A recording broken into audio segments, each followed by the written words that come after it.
ఇంట్లో కొన్నిసార్లు అంతా బాగానే ఉన్నా సంతోషం ఉండదు. అందరూ కలిసిమెలిసి ఉన్నట్టే ఉంటుంది.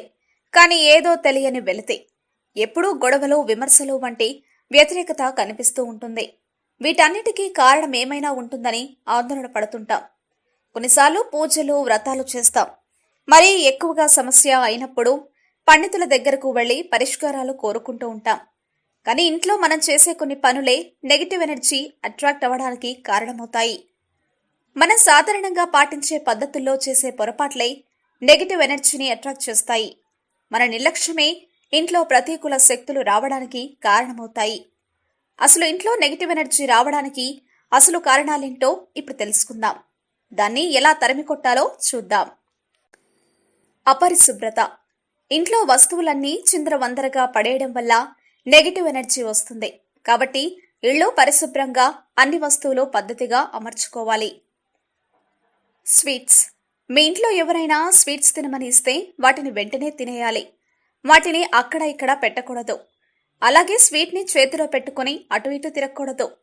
దీనివల్ల నెగిటివ్ ఎనర్జీ అట్రాక్ట్ అవుతుంది. మురికి దుస్తులు ధరించడం. మురికిగా ఉండే బట్టలు ధరించడం వల్ల క్రిములు రావడం మాత్రమే కాదు, వాస్తు ప్రకారం కూడా ఇంటికి మంచిది కాదు. దేవుళ్ల విగ్రహాలు. దేవుళ్ల విగ్రహాలను ఎదురెదురుగా ఉంచకూడదు. అలా పెడితే ఇంట్లోకి నెగిటివ్ ఎనర్జీ అట్రాక్ట్ అవుతుంది. విగ్రహానికి సపరేట్గా పక్కపక్కన పెట్టవచ్చు, కానీ ఎదురెదురుగా పెట్టకూడదు. విమర్శలు. మీ ఇంట్లో ఎక్కువగా విమర్శిస్తుండడం, ఇతరులు మిమ్మల్ని గట్టిగా అరుస్తూ ఉండడం లేదా విమర్శించడం వంటి సంకేతాలని మీ ఇంట్లో నెగిటివ్ ఎనర్జీ ఉందని తెలుపుతాయి. చెడుగా ఫీల్ అవ్వడం. ఇంట్లో ఏదీ సరిగ్గా లేదని ఫీల్ అవుతుండడం, కుటుంబ సభ్యుల్లో ఎవరో ఒకరు ఏదో ఒక పొరపాటు చేశారన్న ఆలోచనలు ఎక్కువగా వస్తుంటే ఇంట్లో నెగిటివ్ ఎనర్జీ ఉందని సూచిస్తుంది. ఫిర్యాదులు. ఇంట్లో చాలా ఎక్కువ నెగిటివ్ ఎనర్జీ ఉందంటే మీరు ఎల్లప్పుడూ ఏదో ఒక ఫిర్యాదులు వింటూ ఉంటారు. ఇంటిని శుభ్రం చేయడం. ప్రతి వారం ఇంటిని శుభ్రం చేసుకోవాలి. కర్టన్స్, రగ్గులు, కార్పెట్స్ వంటి వాటిలో దుమ్ము ఎక్కువగా ఉంటుంది కాబట్టి వాటిని ఎప్పటికప్పుడు క్లీన్ చేస్తూ ఉండాలి. చెత్త. ఇంట్లో అవసరం లేని వస్తువులను తొలగించి ఇళ్లు పరిశుభ్రంగా ఉండేలా జాగ్రత్త పడాలి. మీరు ఉపయోగించిన బట్టలు, సామాన్లు, పుస్తకాలను దానం చేయాలి. ఇళ్లు శుభ్రంగా కేవలం కావలసిన వస్తువులతోనే ఉంటే నెగిటివ్ ఎనర్జీ తొలగిపోయి పాజిటివ్ ఎనర్జీ అట్రాక్ట్ అవుతుంది. కిటికీలు తెరవడం. అప్పుడప్పుడు కిటికీలు తెరుస్తూ ఉండాలి. ఫ్రెష్ ఎయిర్ వల్ల పాజిటివ్ ఎనర్జీ ఇంట్లోకి వస్తుంది. ధ్యానం. రోజుకి ఒకసారి ధ్యానం చేయడం వల్ల మీరు మానసికంగా ప్రశాంతత పొందుతారు. ఇంట్లో ఏదైనా ప్రశాంతంగా ఉండే కార్నర్లో కూర్చుని దేవుడిని ప్రార్థించండి. అయితే మీరు ప్రార్థించే ప్రాంతంలో ఖచ్చితంగా సూర్యకిరణాలు పడేలా చూసుకోవాలి.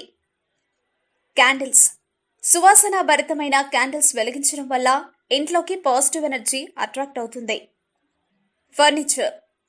ఇంట్లో ఫర్నిచర్ని ప్రతి 2-3 నెలలకు ఒకసారి మారుస్తూ ఉండాలి. అంటే ఒక వైపు నుంచి మరొక వైపుకు జరపాలి. అలా జరిపేటప్పుడు ఆ ప్రదేశం శుభ్రంగా ఉండాలి. మొక్కలు. ఇంట్లో మొక్కలు పెంచడం వల్ల ఆక్సిజన్, కలర్, మంచి ఎనర్జీ ఇంటికి వస్తుంది. కాబట్టి కొన్ని మొక్కలను లివింగ్ ఏరియాలో పెట్టుకోవాలి. వెల్లుల్లి. కొన్ని వెల్లుల్లి రెబ్బలను ఒక దారానికి కట్టి నెగిటివ్ ఎనర్జీ ఉందని భావించే ప్రాంతాల్లో కట్టాలి. అలాగే ముఖద్వారానికి కూడా వేలాడదీయవచ్చు. క్రిస్టల్స్. కొన్ని క్రిస్టల్స్ ని కిటికీలు, తలుపులు, మెట్లు, మూలాల్లో వేలాడదీయవచ్చు. ఇవి నెగిటివ్ ఎనర్జీని తొలగిస్తాయి.